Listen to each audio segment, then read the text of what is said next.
Por problemas técnicos no se pudo grabar en el momento en el que se impartió la segunda mesa del coloquio Uranga. Eh, entonces vamos a reponer en esta ocasión esta mesa con las tres ponencias. Esta ocasión a cargo del doctor Aureliano Ortega, de Rogelio Laguna y de Tania Navarrete. Entonces, le cedo la palabra al doctor Aureliano Ortega. Muchas gracias. Sí, buenas tardes. Bien, agradezco una vez más la invitación a participar en este importante coloquio y mi colaboración al mismo va a ser con una ponencia sobre las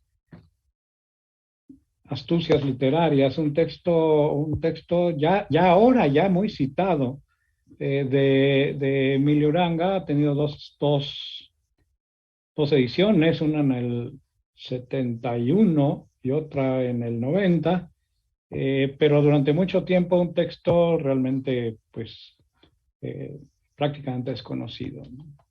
Bien, sin más problemas, empiezo. Con dos epígrafes del mismo Emilio Uranga. El primero dice: la sabiduría no se deja sistematizar. Sus verdades forman un rosario.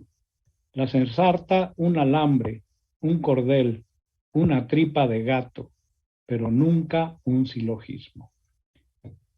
El segundo epígrafe, también de Uranga. La sabiduría tiene su lenguaje técnico, la poesía. Bien. Durante muchos años, la obra y la vida de Emilio Uranga, después de haber gozado de una manera temprana de una efímera celebridad, fueron arrojadas, en sus propias palabras, al closet de la indiferencia. Quizá por ello, lo que esa obra y esa vida pudieron haber dicho, se experimentaron como una ausencia, como un vacío. Esto es, no la nada sin más, sino esa nada que se manifiesta en calidad de hueco, que nos informa que algo estuvo ahí, pero ahora solo vemos su falta.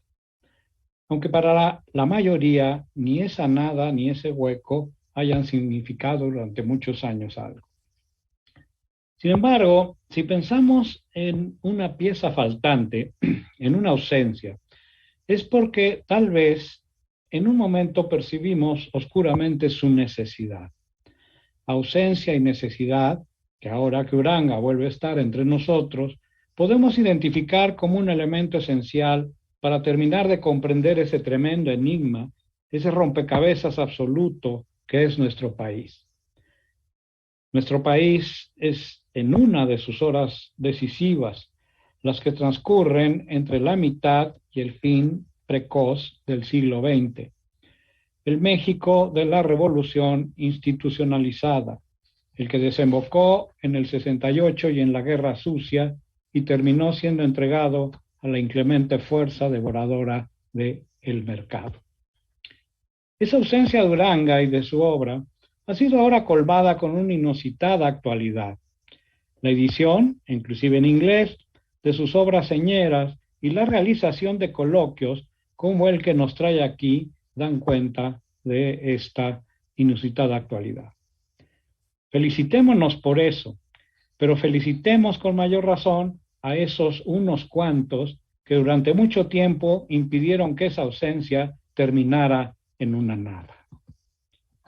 Para seguir colmando este cada vez menos extendido vacío, me gustaría apartarme un poco de las grandes avenidas por las que hoy se recupera Uranga y que tienen que ver con su obra filosófica mayor, su labor periodística y de manera eminente con su propia Bildung, con su autoconstrucción y autodestrucción intelectual, para abordar una obra que en sus dos momentos, su edición original de 1971 y su reedición de 1990, no dejó de suscitar algunos comentarios marginales, pero no más que eso. Y que, sin embargo, a mi juicio, merece un estudio tan comprometido y profundo como los que convoca su obra filosófica en sentido estricto.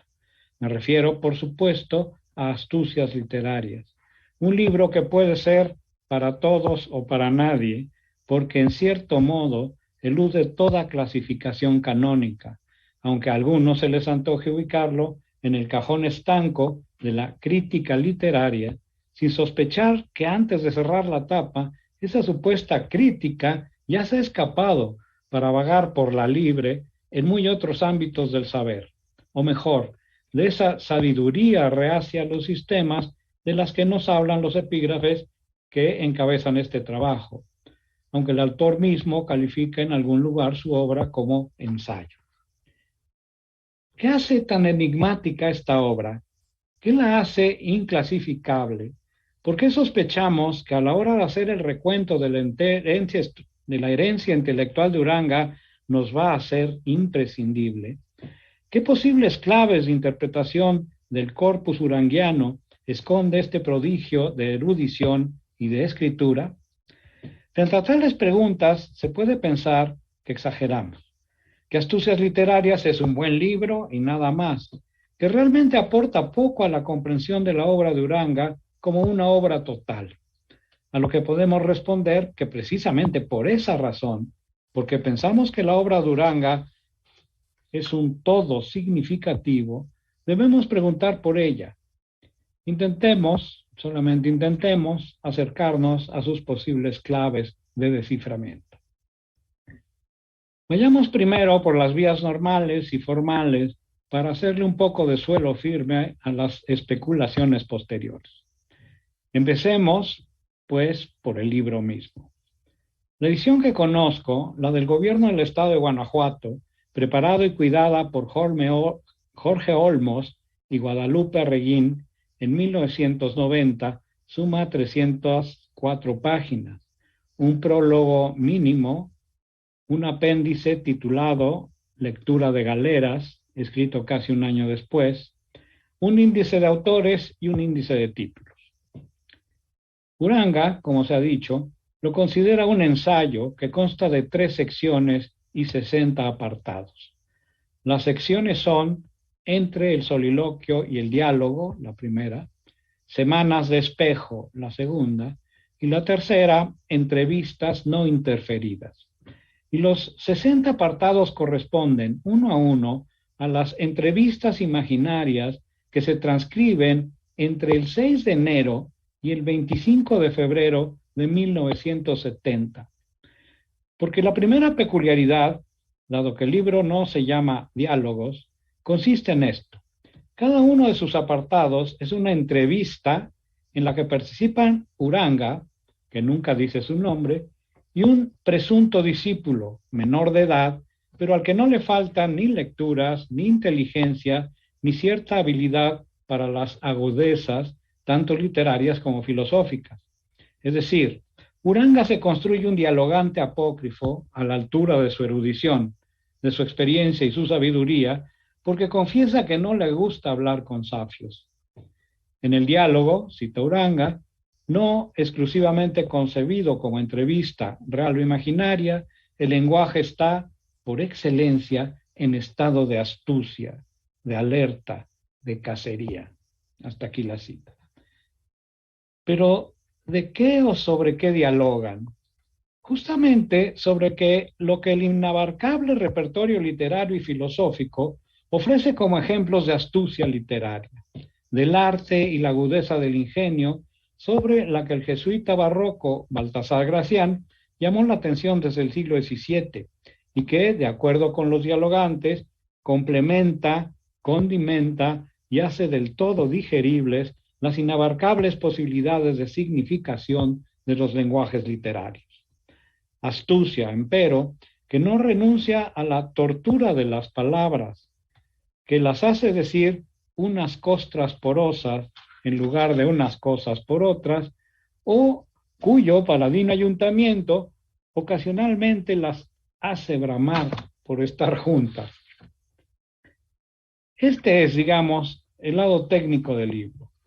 Materia apta para críticos literarios, lingüistas o filósofos del lenguaje ordinario, y como tal, una inagotable veta de estudio y reflexión, apadrinada, por decirlo así, por el mismo Baltasar Gracián, Alfonso Reyes, Jorge Luis Borges, Bertrand Russell, Ludwig Wittgenstein y un largo elenco de autores antiguos y contemporáneos. Permaneciendo en este lado técnico, podemos agregar que el libro, ya se dijo, es un alarde de erudición literaria y filosófica salpicado de valiosos ejemplos de sabiduría del mundo. Este solo hecho lo haría un texto imprescindible para todo estudiante de letras o de filosofía, aunque no sea el caso. Yo a partir de ahora me voy a dedicar a hacerle propaganda para que lo lean mis alumnos. Pero además, es un alarde de escritura que exhibe un manejo del español antiguo y contemporáneo muy poco habitual. Es también un ejemplo de constancia con necedad que se conserva intacto a lo largo de 49 días. Sin embargo, creo, y aquí nos deslizamos a la parte especulativa, que en astucias literarias hay más, mucho más fondo del que porta un divertimento erudito. Eso que todavía no sabemos qué es, pero que torna su lectura en un viaje en el que no nos queda claro a dónde vamos a llegar, ni quién realmente nos va guiando. El primer aspecto que debemos tomar en cuenta para abordar el libro como una totalidad significativa no es parte del libro mismo, sino de su circunstancia. Fue escrito entre enero y febrero de 1970. Esto es, el inicio del último año del mandato de Gustavo Díaz Ordaz como presidente de la República y las vísperas del destape de Luis Echeverría Álvarez, dos nombres sulfurosos en la historia reciente de México a los que Uranga acompaña como asesor. Pero en esos meses, nuestro autor parece que está de vacaciones. Su último artículo, escrito entre junio y julio de 1969, está dedicado a José Gauss, en ocasión de la muerte del filósofo transterrado que fuera maestro mentor de Uranga, lo que no es poco, de hecho, es mucho. Su siguiente trabajo es sobre Postdata, de Octavio Paz, y está fechado en abril de 1970. De modo que Astucias Literarias se escribe a lo largo de algunas semanas de holgura, mas no de tedio, porque no creo que Uranga, tal y como era, haya sido víctima del spleen. De otra cosa quizás, pero no del spleen. Melancolía, sí, pero no tedio. Sin embargo, si consideramos en mucho la muerte de Gauss y en mucho más el impacto que provocó en Emilio Uranga, es porque éste, a lo largo de Astucias, no deja de referirse a su maestro, pero además a un libro que había escrito muy probablemente antes de la muerte de Gauss, pero que permaneció inédito hasta 1977 y que, a partir de un ajuste de cuentas con la teoría de las descripciones de Bertrand Russell, termina siendo un violento ajuste de cuentas con José Gauss, una crítica profunda de la idea de la filosofía como confesión del propio Gauss o de la filosofía como vividura del vejete, así le dice Ortega y Gasset. Así dice Uranga, el vejete Ortega y Gasset. Pero además de la viciosa mezcla, según Uranga, de vida y obra, que termina por enturbiar la comprensión cabal de una y de otra. A nuestro autor le gusta, en contra de Gauss y Ortega, la actitud del Borges que se deja vivir para que el otro, el Borges escritor, escriba. Lo que nos lleva a la primera formulación especulativa. Con Gauss vivo, la crítica que despliega de quién es la filosofía, que es el libro al que se refiere Uranga en algún pasaje de Astucias Literarias, y que había sido escrito muchos tiempo antes, con Gauss vivo, repito, la crítica que despliega de quién es la filosofía tenía un interlocutor posible, un dialogante. Muerto Gauss, ya no hay respuesta posible, lo que, conociendo Uranga, al margen de la pérdida en sí, le debe haber provocado una sensible frustración.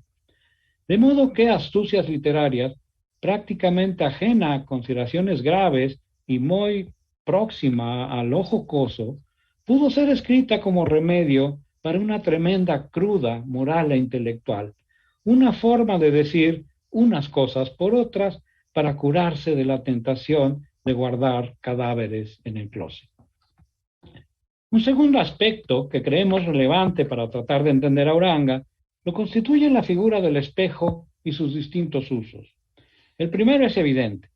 Frente a la soledad intelectual en la que entonces vive, piensa y trabaja Uranga, el recurso a un otro yo le llega en principio por desdoblamiento. Un desdoblamiento que en la vieja tradición del diálogo no puede ser simétrico ni absolutamente vectorial, motivo por el que el segundo Uranga aquí es más joven y menos exigente, aunque no deja de ser o parecer como todo un otro. Pero bien mirado, se trata de un desdoblamiento paradójico, es decir, no es un reflejo normal en un espejo normal. Nuestro autor cita la frase de Carlos Fuentes, Camino, en el libro Cumpleaños, que había salido también un poco antes. Dice, cita la frase de Fuentes, camino y cargo ayudado por la imagen de mi espejo, porque es, creo, en su caso, la astucia perfecta. Camino y cargo, ¿qué? Mi propia vida, pero ayudado por la imagen de mi espejo. Lo que en este caso funciona y que es lo que impele a Uranga a adoptarla como suya, es la tarea existencial que corresponde a su doble. Sin mi imagen no estoy completo, parece decir. Esta me ayuda a cargar con mi vida. Citemos a Uranga. He llegado a cierta disfunción psíquica, déjenme ser masoquista, que me permite cómodamente vivir con fecundidad semanas de espejo. ¿Para qué alterar la fórmula si rinde, si funciona? Hasta aquí Uranga. Pero entonces, aquí el espejo opera dialécticamente, ya no como elemento de reflejo, sino como elemento de sutura, de reunión de y para sí mismo, de un pensador que ha hecho de su vida un caos y de sus relaciones un rompecabezas, pero que no va a ceder un solo milímetro en su aguda crítica de la filosofía como confesión, pero que a la vez requiere con extrema urgencia confesarse. En la conversación que cierra el primer bloque de entrevistas, la número 20, Uranga, ayudado por su espejo, se aventura en un pequeño diálogo en el que, en tono perfecta e inconfundiblemente autobiográfico y al mismo tiempo en un plano completamente ajeno a la tentación de hacer la confesión filosofía, confiesa algunas cosas importantes. Cito más o menos a salto, pero en extenso. Maestro, habla el doble de Uranga, usted no está bien con las mafias. Si yo fuera un editor audaz, lo lanzaría como testimonio discordante, pero temería siempre que las arenas movedizas del conservadurismo lo impugnaran sencillamente con el silencio. El conservadurismo es, lo que está dentro de la que consideran las mafias literarias mexicanas como algo que se puede decir, algo que se puede afirmar. Pero temería siempre que las arenas movedizas del conservadurismo lo impugnaran sencillamente con el silencio. Pero dígame, habla Uranga ahora, ¿cuál ha sido mi vicio? Ser un impugnador sin mafia, le contesta el dialogante, lo cual es perfectamente contradictorio. La impugnación sin acompañamiento. Usted ha incurrido en el tremendo error de ser un rebelde sin cauda, es decir, sin seguidores. ¿Usted cree que todo esto me amarga?, dice Uranga. Desde luego que sí, contesta el dialogante, aunque no lo ha hecho estéril, lo ha hecho indiscutible, aunque también no discutible, muerto civil, ignorado. Diga lo que diga, no se le comenta, no se le cita. Alguna vez, contestó Uranga, alguna vez me definí como autor póstumo y dije que no creía que los que hoy son niños y mañana crecerán como adultos serán seres tan ocupados como para no echar un vistazo a mi libro. Muchas veces, le contesta el discípulo, ¿ha incidido usted en ese tema del transbordo rápido de la influencia a la historia? Yo le decía, pecando contra la hospitalidad, que no se imaginara que figuraría en la vigencia. ¿Y qué quiere usted? Contesta Uranga. ¿Y qué quiere usted desalentarme? ¿Por qué quiere usted desalentarme con esa acotación? Escribir tiene entre nosotros el carácter de levantar un inventario. Hemos sido testigos de muchas cosas y en cierta edad de la vida se impone dar cuenta de las acciones en que participamos como simultáneos y contemporáneos. El discípulo le contesta, no se haga ilusiones, estamos todavía bajo la garra del monopolio. Nuestra literatura es tan unipartidista como nuestra política. No quiere colaborar con hombres disidentes de la mafia. Y concluye Uranga. Lo que me importa realmente, créamelo, es que mi práctica literaria como crítico sea libre y limpia. Gauss me decía que yo me gozaba escribiendo, mientras él se crucificaba cada vez que tenía que redactar una cuartilla.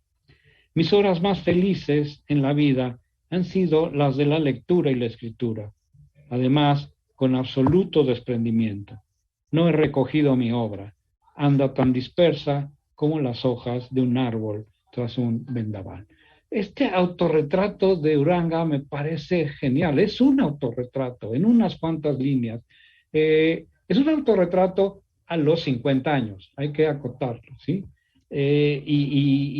Vamos, una fuente inagotable del conocimiento de la persona Uranga. Bueno, con esto termino. Ahí está la obra de Uranga, ahí está su testimonio. Quizás la clave de desciframiento que nos lega en Astucias Literarias no es solamente filosófico-literaria, sino existencial. Nos toca pues a nosotros hacernos cargo de ella. Muchas gracias. Muchas gracias al doctor Aureliano Ortega por esta estupenda ponencia sobre Astucias Literarias, un libro que seguramente tendrá que ser recuperado desde la filosofía mexicana. Muchas gracias. Y ahora le cedemos la palabra a Rogelio Laguna García. Adelante. Muchas gracias, doctor Hurtado. Saludo a mis compañeros de mesa. Pues mi ponencia habla de Emilio Uranga también en este centenario y tiene por título El camino de las palabras hacia un pensamiento original. Bueno, una vez que he agradecido ya la invitación a participar en este evento, me he propuesto también compartir con ustedes estas palabras, ¿no? He pasado las últimas semanas revisitando la obra de Emilio Uranga, particularmente su obra maestra, El análisis del ser del mexicano, de 1952, obra que el propio Uranga después miraría, como nos dice José Manuel Cuellar, con la ceja arqueada y como un proyecto que desde su perspectiva se había malogrado. El cambio en los referentes filosóficos y en el estilo de pensar que se produjeron cada vez en la posguerra para colocar a la filosofía anglosajona en el centro del interés, alejaron el pensamiento de la ruta que había marcado el existencialismo, el romanticismo y el historicismo. Cuestión que llevó a Uranga a sentir que el momento de su obra, el análisis del ser del mexicano, había pasado, y se dedicaría entonces, tras decidir abandonar la academia, a dedicarse a defender con las palabras un proyecto político de claroscuros, coincidentes con la realidad nacional, con el propio ánimo de Uranga, un ánimo vertiginoso, de profundidades, que justo nos ha legado ese problema historiográfico de caracterizar e identificar las distintas etapas de su pensamiento. En eso Uranga coincide con estos autores de dos o más etapas de esta misma época, como Vasconcelos, Heidegger, Wittgenstein, cuestión que nos dificulta definir los diversos objetivos de sus obras y las resonancias ocultas de sus palabras. Y es justo sobre las palabras que me ha interesado reflexionar, particularmente en la primera etapa en Uranga, una etapa que me parece, debido a mis propios intereses filosóficos, la más interesante y fructífera, que puede permitir una serie de diálogos en los que tendríamos que profundizar en los siguientes años. Para Uranga las palabras son importantes. Hay que recordar además que se trata de un siglo que pensó el lenguaje, ¿no? Desde Wittgenstein, pasando por Heidegger y muchos otros autores, el propio Vasconcelos, ¿no? Se ocuparon de pensar la cuestión del lenguaje. Uranga no es la excepción. Desde la primera parte de la ontología del mexicano, el filósofo se propone reflexionar acerca de la resonancia de las palabras. Y lo cito. El lenguaje del ser es la última de las bases reductrices, la que desciende más en el orden de las referencias al fundamento. Todo lo que antes dijimos sobre la teología, la psicología, la sociología y la historia, habría que repetirlo en relación con la ontología. En sus orígenes, y ello es lo que le da su condición de originaria, la filosofía comprendió que hablar en términos de ser es hablar en la lengua de las cosas mismas que están tramadas o formas de ser. Las cosas están hechas de ser, y mientras no se hable de ellas en los términos mismos de su materia, el habla resbala y se queda en apariencias. El análisis ontológico es, pues, de índole muy peculiar. Sus categorías o conceptos más generales son designaciones, las más amplias posibles, de clases, tipos o modos de ser. Fin de la cita. Esta preocupación por las palabras se extiende por todo el libro y particularmente me parece en la cuarta parte de este texto, donde incluso el autor se preocupa por pensar el nombre de los partidos políticos, la resonancia de la palabra revolución, nación, institución, son algo que le preocupa a Uranga, interesado no solo por aprender la realidad, con H y sin H, ¿verdad? El aprender, sino incidir en ella. Cito en la cuarta parte del análisis del ser del mexicano. En el nombre mismo de estos partidos hay ya enseñanza y enseñanza simbólica. El primero se llamó Partido Nacional Revolucionario. Aquí se pone la revolución al servicio de una nación. Se hace tomar partido a la revolución a favor de una nación. Repárese, de una nación, no de una nueva patria. Se decide en beneficio de la nación por encima de la patria. El segundo de los partidos es el de la Revolución Mexicana. A nuestro entender, es el más hondo y comprensivo de los títulos que puede ostentar un partido de la revolución. Lo mexicano es aquí definido por la revolución. Lo mexicano es lo revolucionario. El ser del mexicano es el ser surgido de una revolución. Finalmente se habla de partido revolucionario institucional. La revolución es en este caso creadora de instituciones, sea solidificado, sea oficializado.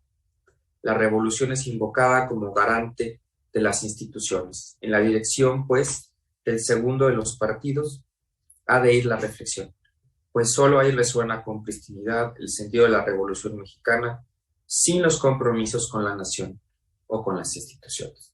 Bueno, eso es un pasaje muy citado de la obra de Emilio Uranga, que justamente nos habla de cómo, inclusive en el ámbito político, en el nombre de los partidos políticos, Uranga observa con interés cuáles son las resonancias exactas a las que nos dirigen estas palabras, ¿no? Como algunos otros autores han mencionado, hablar de alguna manera también es hacer ontología.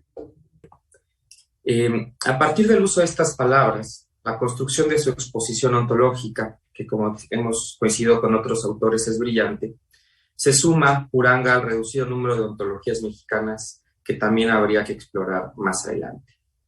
Uranga busca palabras propias para exponer su filosofía. Usa palabras como corazonada, zozobra, intimidad, mi favorita de todas, Nepantla.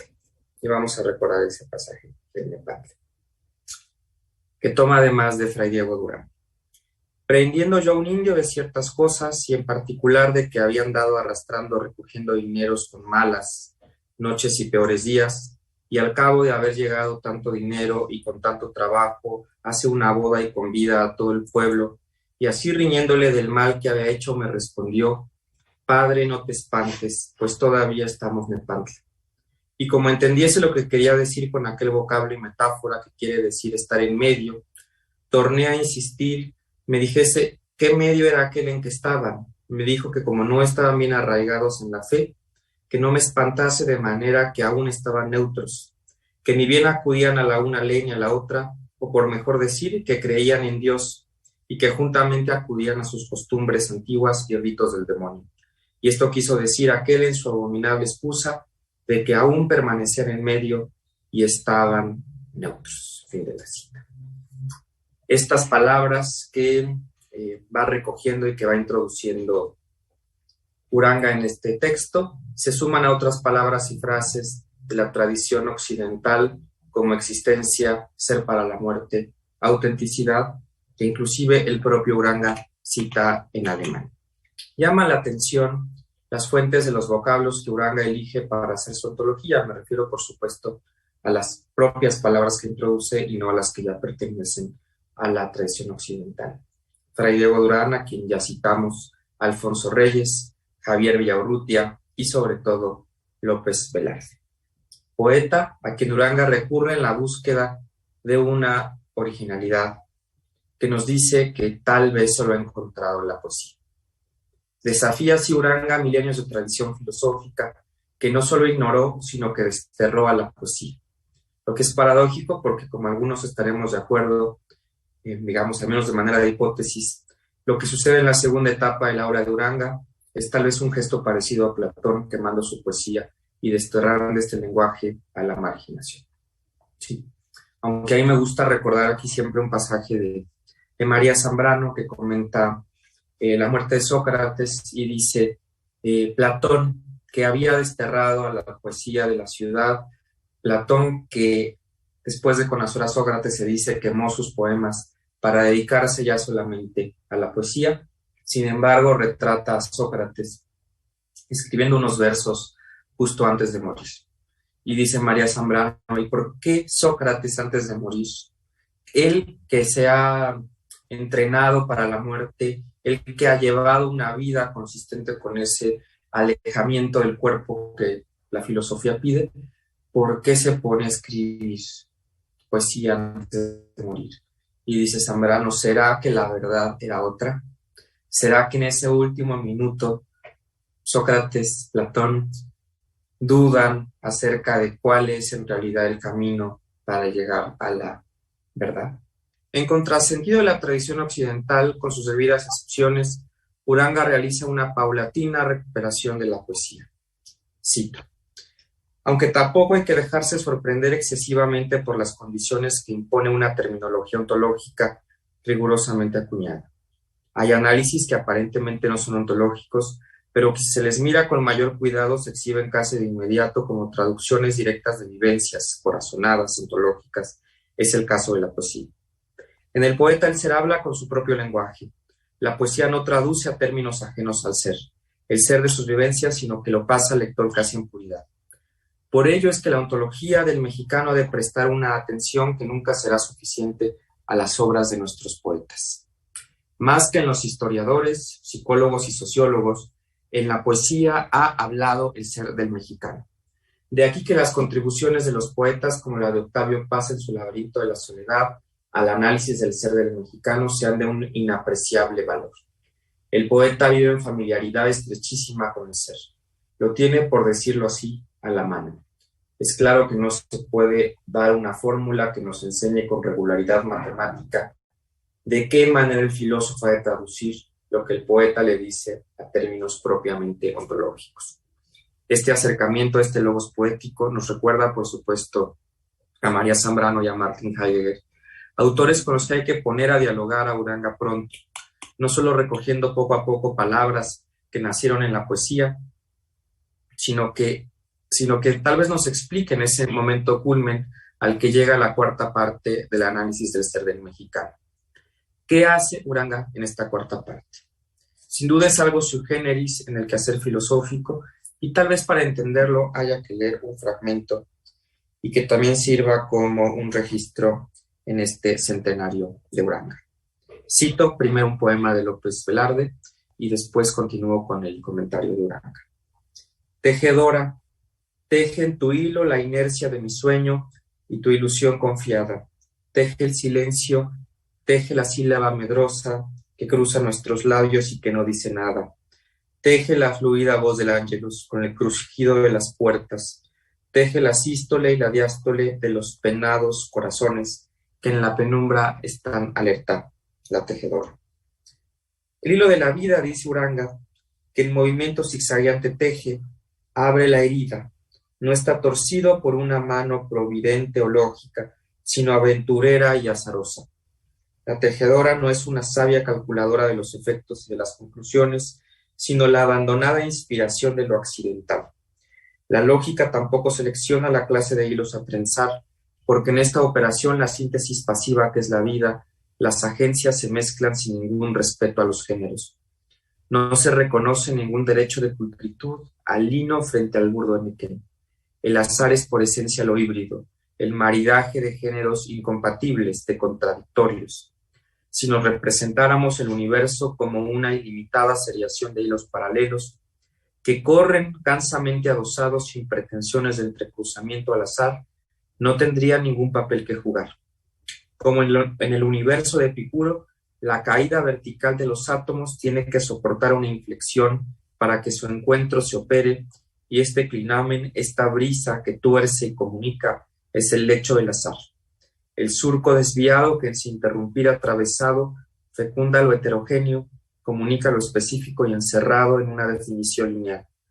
La confluencia de las series heterogéneas es el azar y la zozobra, no es otra cosa sino el desnudo esqueleto de ese vaivén universal que hace comunicar a las criaturas de todo género unas con otras. Es el movimiento de error que en un cuadro de paralelas ha corrido la tinta y permite que en su desangre lateral se fertilice lo vecino y lo lejano. López Velarde pide que se teja en un mismo hilo la inercia del sueño y la ilusión confiada. Fin de la cita. Vuelvo a preguntar entonces, ¿qué es lo que está haciendo Uranga en este pasaje, además con una pluma maravillosa? En un primer momento pensé que Uranga estaba teniendo el mal gusto de querernos explicar los poemas, y en algunos momentos así me pareció que hacía. Pero conforme pasan las páginas, observamos que el autor abandona esta tentación, porque se deja llevar por las palabras de Velarde para encontrarse con el poeta en el padecer, en la miseria, en la indigencia ontológica, en un lugar donde no parecen llegar las palabras. Otro miembro del grupo Hiperión, Luis Villoro, explicó en su texto la significación del silencio, que la poesía forma más bien parte del silencio. Esta no explica, pero muestra la realidad, una realidad que nos toca y nos permite, diría ya Uranga, reconocernos en la intersubjetividad. Uranga sube por el logos filosófico y poético en las primeras tres partes del análisis del ser del mexicano, pero en la cuarta parte parece tirar la escalera y nos deja en la contemplación de algo que sobrepasa a las palabras. Después, por supuesto, Uranga regresará de ese no lugar, de esa no palabra, y se dedicará, como hemos dicho, a construir la ciudad. Claro que ahí va a ser de mucha utilidad el diario alemán de Emil Uranga, que ha estado trabajando entre otros estudiosos, José Manuel Cuéllar, y creo que ahí habrá una ruta interesante para entender justamente cómo Uranga, después de haber llegado a este lugar de la no palabra, a este lugar donde extendió la filosofía hasta su último resquicio, vuelve a regresar a la palabra discursiva y a la palabra que quiere directamente decir. ¿Qué pasa en la cuarta parte del análisis del ser mexicano? Nos enfrentamos, me parece, a los linderos de la filosofía. Un asomo a la realidad que requeriría un nuevo logos, una razón poética o incluso la suspensión de la palabra. El propio Uranga en ocasiones señalaba la búsqueda no ya de una filosofía del mexicano, sino de una sabiduría, un nuevo tipo de saber que no depende de silogismos, como ya nos leyó el profesor Aureliano Ortega, que puede, sin embargo, generar comunidad, que expande la vida. La poesía, nos dice Uranga, es el lenguaje de esa sabiduría, que como esta es indefinible. En cuanto a la segunda etapa de Emilio Uranga, que ha resultado un problema historiográfico, yo me preguntaría, y lo comentaba con José Manuel Cuéllar, ¿realmente Uranga quemó sus poemas? ¿Realmente Uranga, digamos, abandona esta ruta a la que llega a la cuarta parte del ser del mexicano, análisis del ser del mexicano, donde yo le decía a Cuéllar, parece que el propio Uranga de repente se pone a hacer poesía justamente, ¿no? O sea, hay un cambio del lenguaje, hay un movimiento, un nuevo territorio. Coincidíamos con Cuellar y yo que tal vez en la obra posterior encontramos aún todavía destellos de esta primera etapa. Al menos Uranga recordará el poder creativo de la palabra e intentará construir un mundo con ella. Aunque ciertamente no continuó la ruta de análisis del ser del mexicano, no pienso porque haya fracasado este proyecto como pensó el propio Uranga, sino porque tal vez no pueda irse más allá en el lenguaje filosófico. Aunque hubiera querido ir más allá de la cuarta parte del análisis del ser del mexicano, la pregunta es hacia dónde iba a poder ir, y el lenguaje filosófico tal vez no iba a alcanzar para ir hacia allá. Pues feliz centenario a Emilio Uranga, y de nuevo gracias al doctor Hurtado por invitarme a esta. Muchas gracias, estimado Rogelio Laguna, por esta lectura tan penetrante de la obra de Uranga. Y para cerrar con broche de oro esta mesa, Tania Navarrete, una especialista en la obra de Uranga, que nos va a presentar a continuación su colaboración en este coloquio Uranga. Bienvenida, Tania. Muchas gracias, doctor Hurtado. Y buen día, buena tarde a todas y todos. Gracias por invitarme y por convocarnos a todos nosotros a participar nuevamente en este coloquio. Mi trabajo lo titulo Decir y callar, diálogos con Emilio Uranga. Tengo un epígrafe que es una cita de una parte de un diario íntimo de Uranga en la que él está citando a Zorin y dice: para ser periodista político no se necesita más que tener mala intención. Uranga decía muchas cosas, pero nunca era un agachón. Así dijera las cosas más ingratas, callar nunca fue ni su primera ni su última opción. Cínico, pero el decir incluye formas sutiles de silencio, cosas que quedan intactas, desapercibidas, temas que son materia de crítica, de especulación, cosas que quedan en la periferia de lo científico, cosas, muchas cosas para crear espejos o personajes póstumos. Esos silencios se asemejan a la distancia que toma el fenomenólogo para comprender lo que se mantiene discreto en la penumbra. Se parecen también a los secretos de los niños que cuando son adultos se tornan perversos, intraducibles, indecibles. Sin embargo, muy a pesar de los esfuerzos totalizantes que persiguen lo únicamente decible, los silencios aparecen, les maullan los sueños, les requebrajan los métodos. Callar, por otro lado, es la parte engañosa del silencio. Toma las cosas en su regazo, las hace brincotear y quien lo haga más alto termina por convencerlo y lo pone a hablar, pero hay de quienes no brinquen tanto porque él usará sus maniobras moralistas para dejarlas en silencio. Uranga hizo de todo, decir y callar, fenomenología y política de intelectual derechista. Ambas cosas, en una lectura superficial, terminarían por sabotearse mutuamente. Intentó traer al descubierto a la superficie misma y terminó ocultando cosas, que es lo mismo que le pasa al niño que no revela sus secretos a tiempo, que es lo mismo que le pasa a la filosofía cuando se pone prejuiciosa. Sobre estas sutilezas de juicio en lo intraducible de la carne viva, versan las siguientes líneas que he preparado a partir de la lectura de los artículos periodísticos refugiados en el acervo Emilio Uranga del Instituto de Investigaciones Filosóficas de la UNAM. Como recordarán, en el primer coloquio de Uranga celebrado hace 3 años, presenté un trabajo titulado El Manifiesto Político de Uranga durante y después del análisis del ser del mexicano. Pues bien, en esta ocasión los artículos a los que me aboco son los referentes al periódico La Prensa, en las columnas Examen del caso Sonora y Examen de la agitación estudiantil, que van de octubre de 1967 a 1968. Durante el mandato del presidente Díaz Ordaz, hubo en 3 universidades represión en contra de los estudiantes y violación de la autonomía universitaria. Los casos de Morelia y Sonora en 1967 y en la Ciudad de México en el 68. Pero desde una década atrás ya se venían ejerciendo estos actos represivos de poder por parte del gobierno de López Mateos, quien colocó a Ordaz en una posición bien definida, en una línea disfrazada de democracia para continuar con su hegemonía. Los hechos a los que me refiero van desde la defensa de la autonomía de la Universidad Nacional, la creación del Politécnico Nacional, los movimientos de independencia sindical en el 58 de diferentes gremios, el petrolero, telegráfico, educativo, eléctrico, obrero, campesino y ferrocarrilero. Este último gremio intentó entablar diálogo con el entonces presidente López Mateos y el líder sindical Demetrio Vallejo. Fue apresado.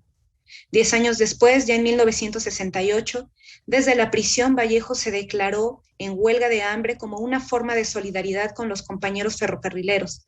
De hecho, José Revueltas hizo un llamado a otros intelectuales para unírseles en la huelga.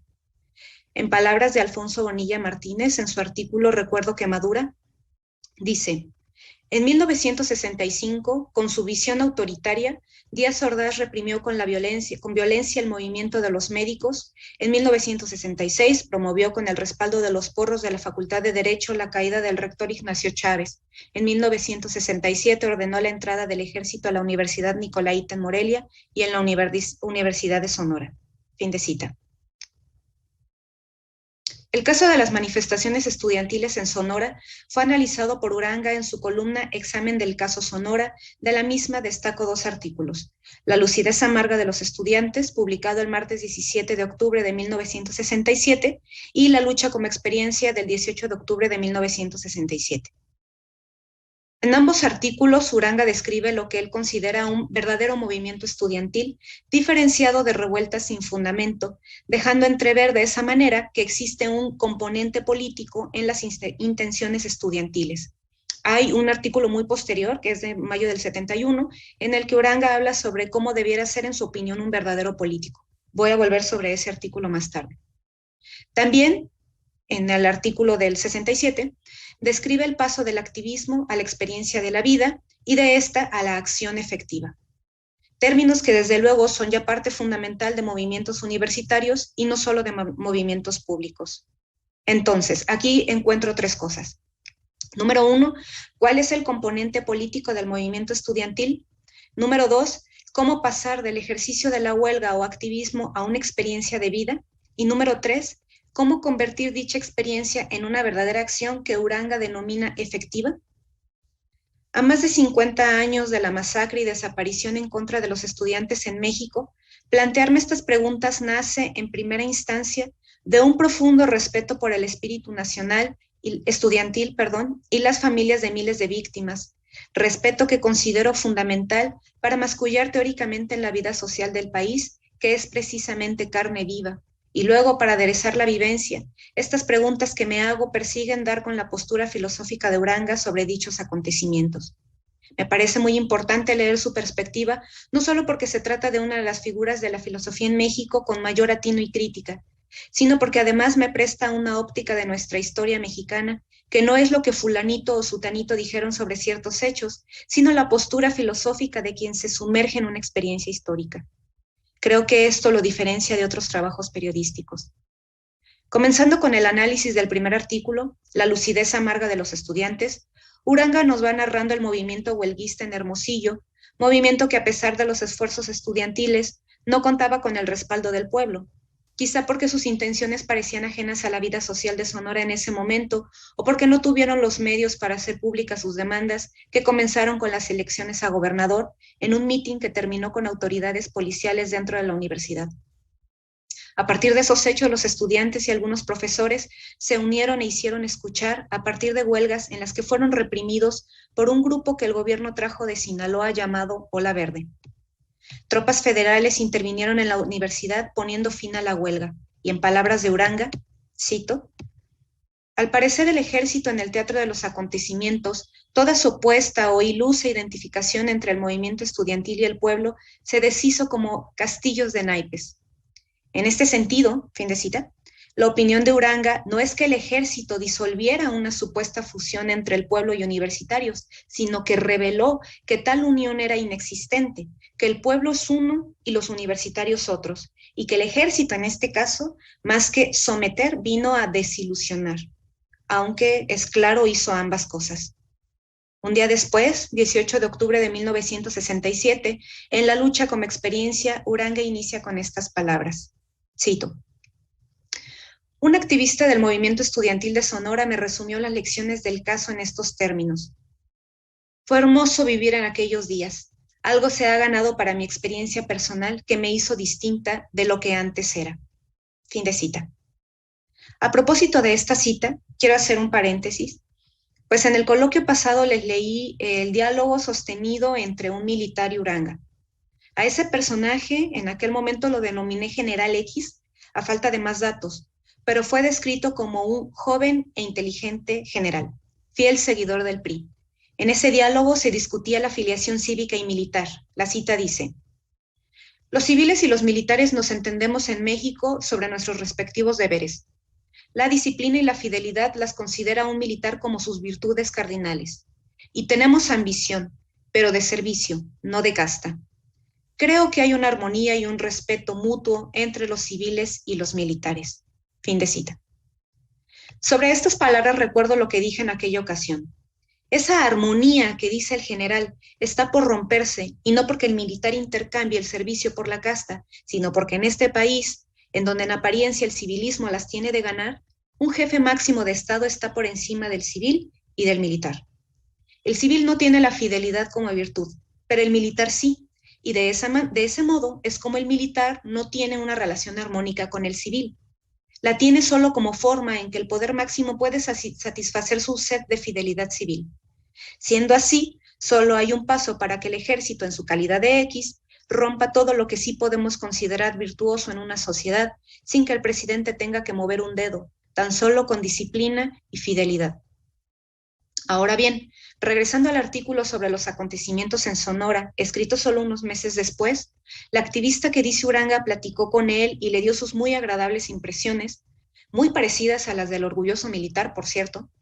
No podría descartar que en efecto dicha entrevista se haya realizado. Sabemos que Uranga se mantenía al tanto de los acontecimientos y mantenía un diálogo mayéutico con los protagonistas. ¿Real o ficticio? No lo sé, no sabría decirlo. Lo que debo hacer a estas alturas de los artículos es saber leer entre líneas y poder conectar los temas que estaban inaugurando un debate histórico. Es decir, ¿por qué escribir y discutir sobre estos temas y no sobre otros de la escena nacional? ¿Por qué sus muy agudas columnas que examinan la vida juvenil de México serían parteaguas de la historia en adelante? ¿Por qué ensayar al mismo tiempo temas sobre política, sobre filosofía mexicana, sobre la vida cívica, estudiantil y militar se decantarían en la pura e insondable experiencia de la vida de una joven estudiante activista con experiencia política íntima? De este examen de conciencia, Uranga, en mi opinión, empieza a destacar lo que él considera un auténtico movimiento estudiantil, diferenciado de las revueltas o trifulcas en las que el componente conciencia de acción y experiencia es nulo. Lo más importante de estos artículos huelguistas es que, como acontecimiento, el movimiento estudiantil truncado por el ejército y sin apoyo del pueblo puede formar en cada activista una experiencia cargada de acción, o mejor dicho, una acción, la huelga en este caso, cargada de experiencia.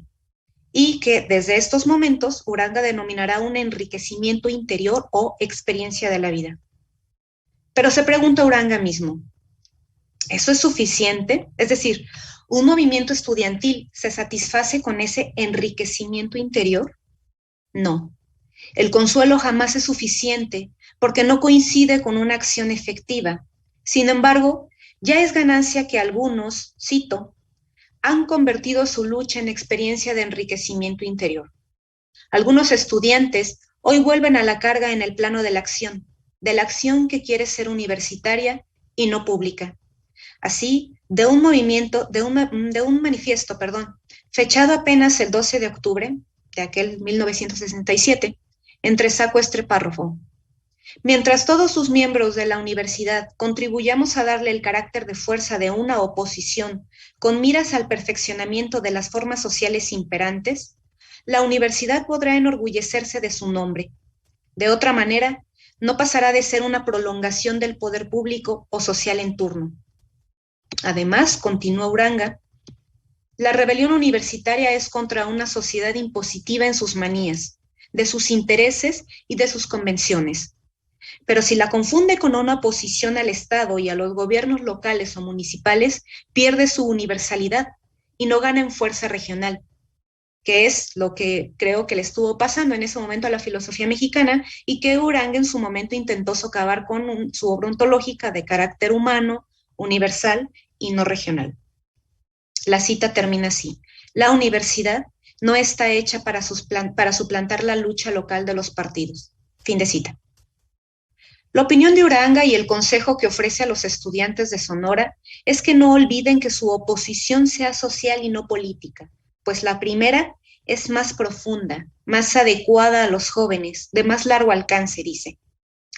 Gracias a Uranga por sus palabras, pero en la razón activista, esta frontera se disipa y en el fondo él mismo lo sabe y en su consejo se esconde la provocación de su ser universitario.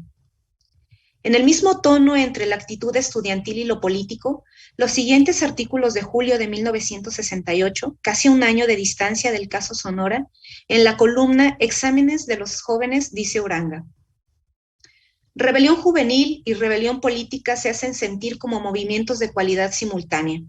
Desde luego no lo son. Tenerlas una al lado de las otras es uno de los objetivos más deseados por los líderes del movimiento masivo de los jóvenes estudiantes de universidades. Fin de cita. De nuevo insiste Uranga: ¿dónde está la clase trabajadora apoyando a los estudiantes? ¿Dónde está el pueblo en la oposición estudiantil? Están solos, esa es la realidad.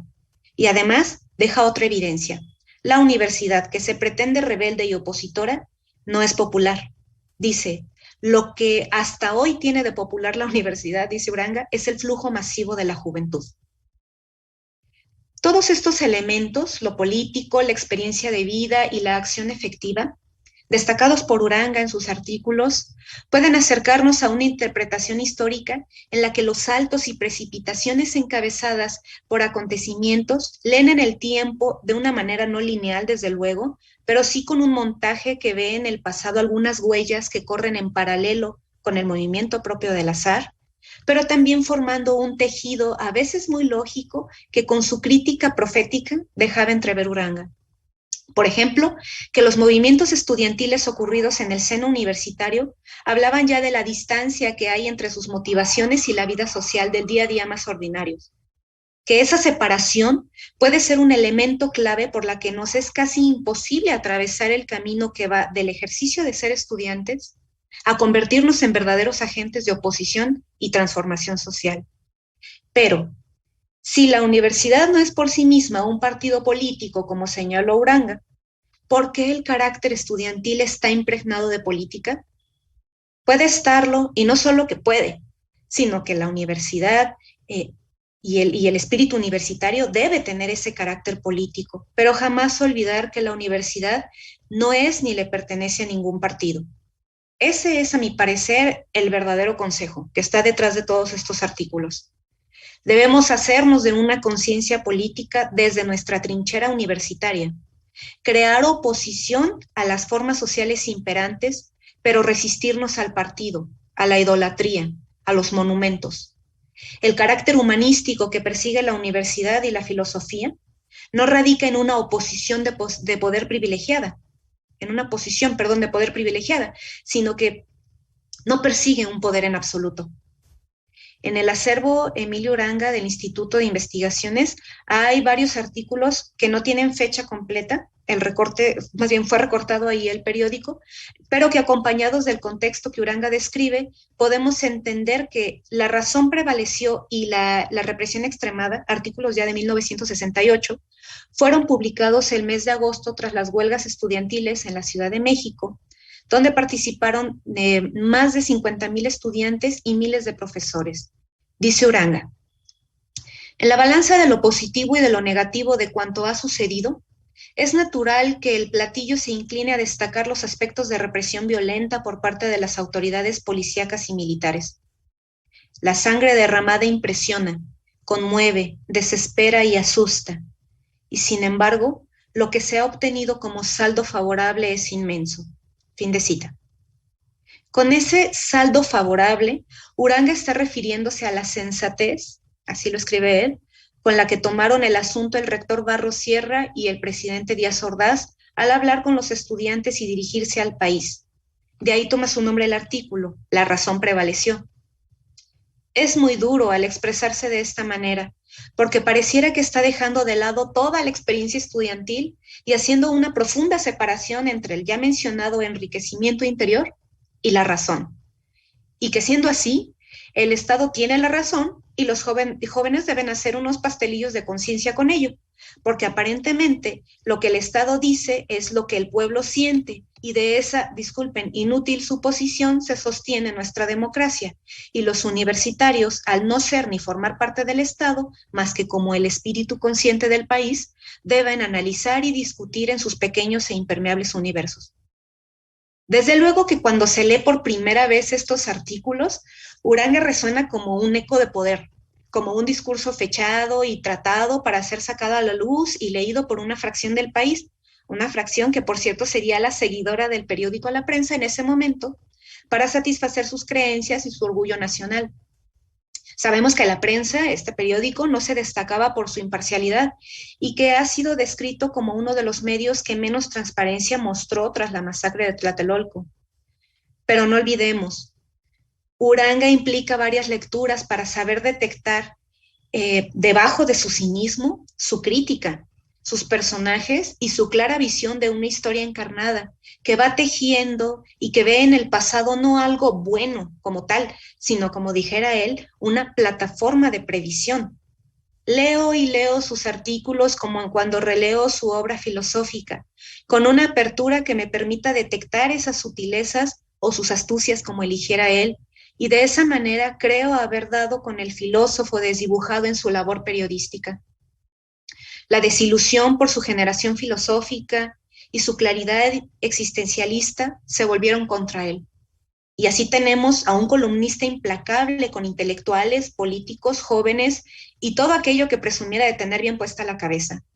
El mismo agosto del 68, Uranga declara: aquí se suscita un delicado problema de conciencia que tocará resolver a los universitarios.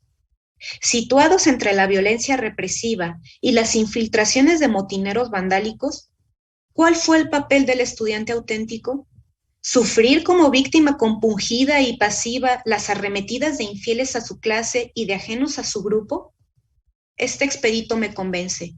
No existe, por desgracia, ninguna explicación que desagüe de responsabilidad no pueda dar cumplida cuenta de que sin los provocadores, los granaderos y los soldados se hubieran comportado como una delicadeza de damas antañonas o de caballeros del antiguo régimen. Por desgracia, la verdad es otra y nada honorable. Fin de cita. Uranga no se cree la inocentada de que si entonces las manifestaciones fueran un extracto puro de conciencia estudiantil y no de infiltrados que en algún momento denominaron revoltosos y comunistas, no se hubiera reprimido y violentado a los jóvenes. Patrañas. Esa no se la cree, porque el manifiesto estudiantil era claramente social e incomodaba a ciertas decisiones políticas sin justificación. Fue y sigue siendo represión y punto. Sin embargo, también está poniendo sobre la mesa, con estas columnas agitantes, que está sobre los hombros de los universitarios de entonces y del futuro la responsabilidad de sus acciones políticas, y que no olviden que la democracia no está en manos de los jóvenes, sino de políticos. Y aquí me parece que Uranga está diciendo algo muy serio. El problema no está en que la democracia no esté en manos de los estudiantes o de los universitarios. El problema está en la democracia misma, en su seno, en su origen, en lo que se ha hecho, al menos teóricamente, de la revolución. Los estudiantes no deben pelearse con los cadáveres, deben ir a su origen y traer con vida lo que sí tiene un sentido.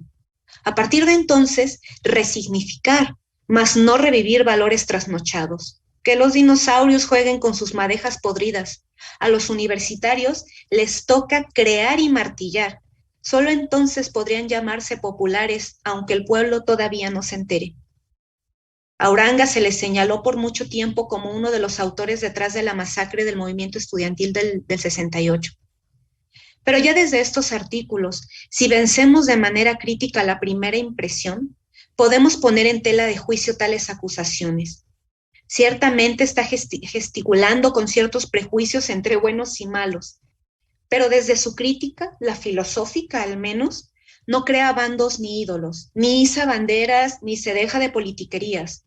Tan es así que le queda clara cuál debiera ser la función de un verdadero político, uno que no es el que le paga la renta, ni le da para sus famosos aperitivos y gustos delicados que le destrozarían el estómago, por cierto.